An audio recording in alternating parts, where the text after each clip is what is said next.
This video is explanation of what's inside your permit book that you will receive from our company. You will find our logo and our company name. We're established from 2013. You will find here the company name again, the physical and mailing address, and also our phone number, fax number, MC number, DOT number, AIN number. This is our website right there. So we'll get started. This first page is just the content, what's inside the book, which I'm gonna go through right now.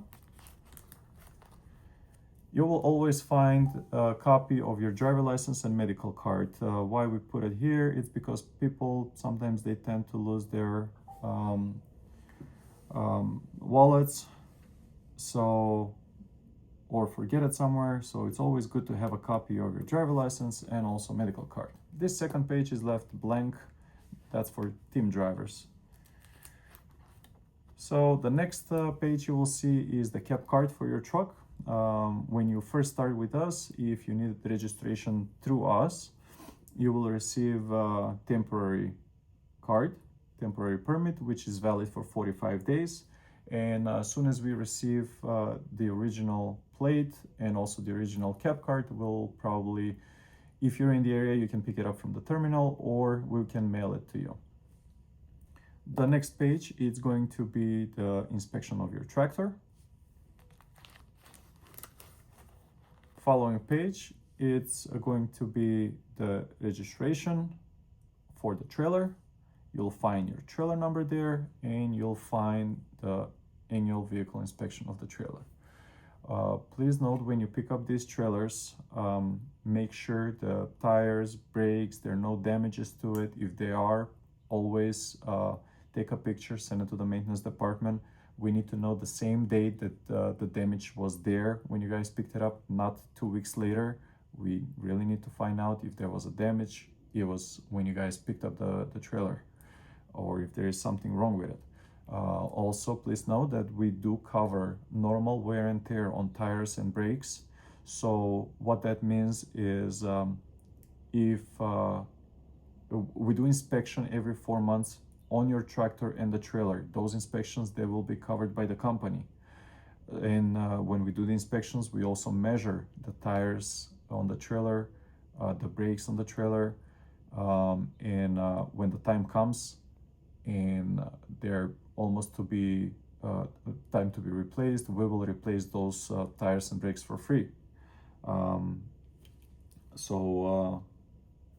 If the tire blows up on the road or you step on a nail, that's something that, you know, us as a company, we cannot prevent, and then we do not cover that. So that's gonna be all on you. But we'll be fair. And for example, let's say your tire blows up on the road and the thread on the tire was half gone, so half of the life of the tire was already used, then we're not going to charge you for the full tire. We'll probably charge you for half of it. So please pay attention, you know, also when you pick it up. This next page, it will say your name, it will say the ELD login information, and then what the password for the ELD is. Underneath that, this is how your fuel card will look. It's an EFS card. You will find what the unit ID is and what the password is. We do have unlimited fuel at Pilot and Flying J.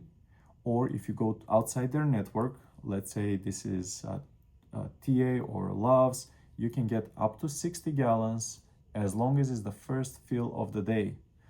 Of that day that you're fueling. So otherwise we get unlimited fuel at Pilot and Flying J. We do have a fuel program, and you need to download this app called Fuel Book. It's an orange app. I already have tutorial video made how the app works, how you can download it, but you can also check here, you know, what you need to do to register the app and how the app works. But please look at my video that I created for it. It's very easy. and you can save 60, 70, 80 cents a gallon on some truck stops. It varies from truck stop to truck stop. This next page is another app that you need to download and that I already created a video for it as well. It's called Logix Anywhere. And this app is for submitting your bill of ladings. So we require every single driver to submit bill of ladings. Once they complete a load, you guys have to take a picture, submit it into the app, and your job is done. Now, there are two different ways how the app needs to be downloaded. If you do have an iPhone, you can just go to App Store and you can download it. But if you do have an Android phone, please watch my video how you need to download the app, because it's a little bit different on Android phones. You will find with yellow your ID for the app, then you'll put your first name, last name, URL that you need to put, and make sure you don't make any mistakes when you put the URL, and then the port. Once you enter all of that information, the app will open, and then again, we have a tutorial video. You can watch what you need to do after that. This is again our phone number for the company. You will find here whoever is your fleet manager extension, and this number here is only for texting. So like I mentioned earlier, you see any kind of issues or problems or whatever you need, and you don't like to talk or you need to send a picture, you can always text your fleet manager right there. Underneath the fleet manager, you'll find whoever is your dispatcher, whatever the dispatcher extension is, and the phone number for your dispatcher that you can text. Please, again, remember, those numbers are not for calling, they're only for texting. We cannot pick up on those numbers because those are computer numbers. But when your dispatcher sends you load information, such as company name, company address, pickup number, rate, delivery information, he will text you from this number, and also he will send you the load information to your ELD device. Now, on your ELD device, I again have a tutorial video how you need to accept the load information, which means when you go to pick up, you will need to mark arrive at shipper. When you get loaded, depart shipper, and then when you get to your delivery, you will need to mark arrive at consignee and empty call. That way we can automatically track you. We can see if you're running late, if we need to push any appointments. So please watch the video how you can update that. Your dispatcher hours are from 6 o'clock in the morning until 3 p.m. Monday through Friday, but we do have 24/5 pretty much dispatch, which is Monday to Friday. It's 24 hours. So from 3 p.m. until 6 o'clock in the morning, we have two dispatchers on duty. You can find their extensions right there. And then from 10 p.m. until 6 o'clock in the morning, there's another dispatcher who is on duty. In case the after hours dispatch is unavailable, you can always call the maintenance department. They're 24/7. You just dial extension 7. Maintenance department, they can help you with load related issues, such as getting like a proper pickup number or maybe paying a lumper, but they don't have the market knowledge to help you find loads. But that's why we have the after hours dispatch.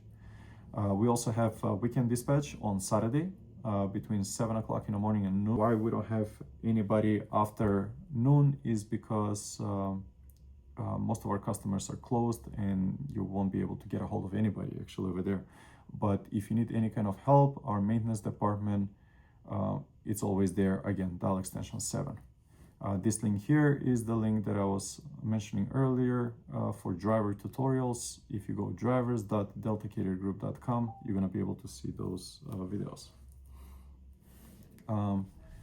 This next page is our certificate. We've been operating from April 5th, 2013. So we've been for quite some time in the business. Next page, you're going to find your IFTA. You will also receive some IFTA stickers that you need to put on your truck, or we can help you put them on. On the following page, you'll find the insurance details. You'll see that we have commercial general liability, we do have auto liability, and we have cargo. Now, for cargo insurance, everything that we book up to $100,000, we'll just book the load and send you the load information. You can see here that we have 250,000 actually in cargo. Everything more than 100,000, we see it as a high value load. What that means, we're still gonna book the load, but your dispatcher will call you and tell you that make sure before you pick up the load, fill up, and then do not stop the first 250 miles. Why we give you that, why we tell you that information, not to be scared, it's just there are a lot of bad people out there. They know where the high value loads are, especially on a drive-in as well. So we don't want them to follow you. We don't want them to steal the truck. We don't want them to do any kind of damage to you.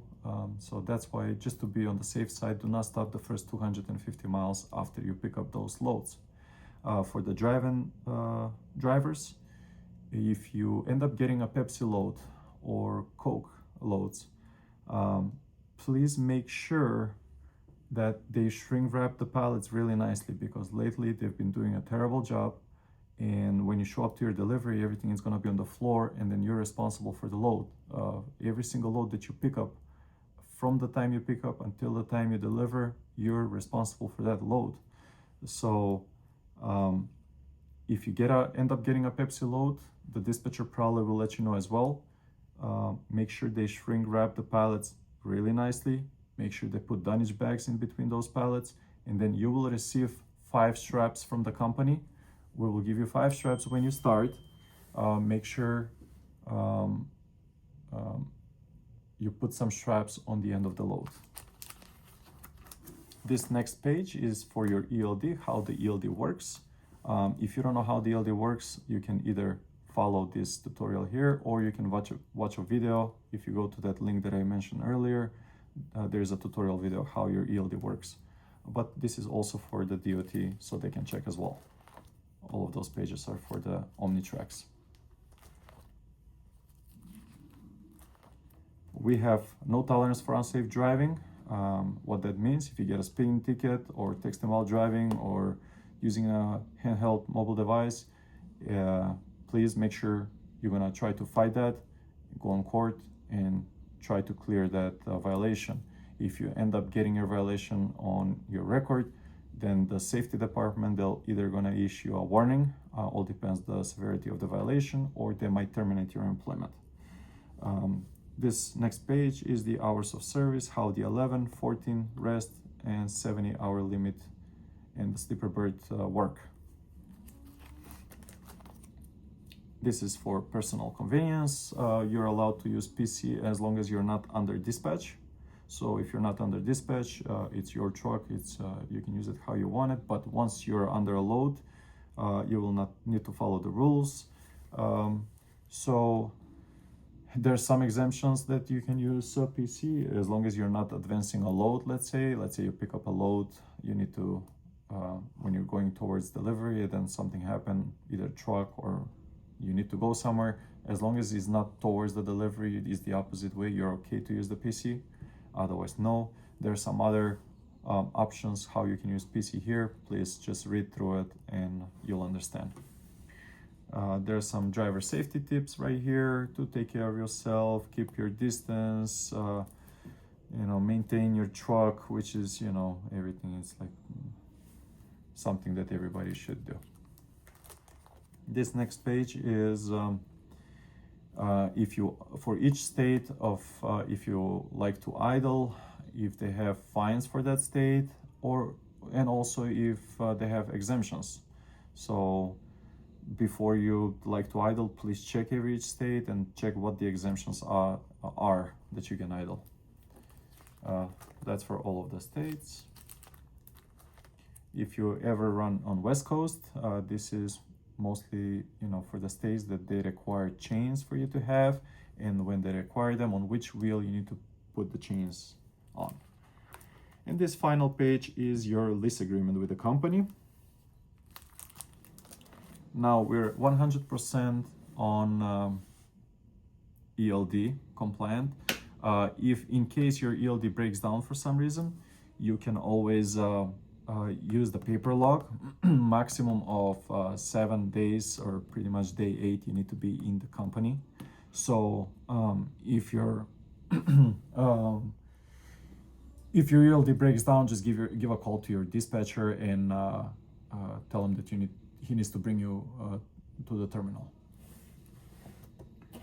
We also have some EFS codes here.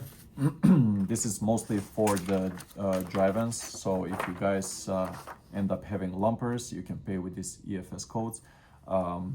Just call the company. Please don't ever pay the lumper by yourself before you check in. They're large companies like JB Hunt or Swift. They will never, if you pay the money yourself, they'll never gonna reimburse you. So always check with your dispatcher, and if you end up getting a link maybe from the lumper company, just forward it to your dispatcher. He'll take care of it. But always check with your dispatcher first before paying that.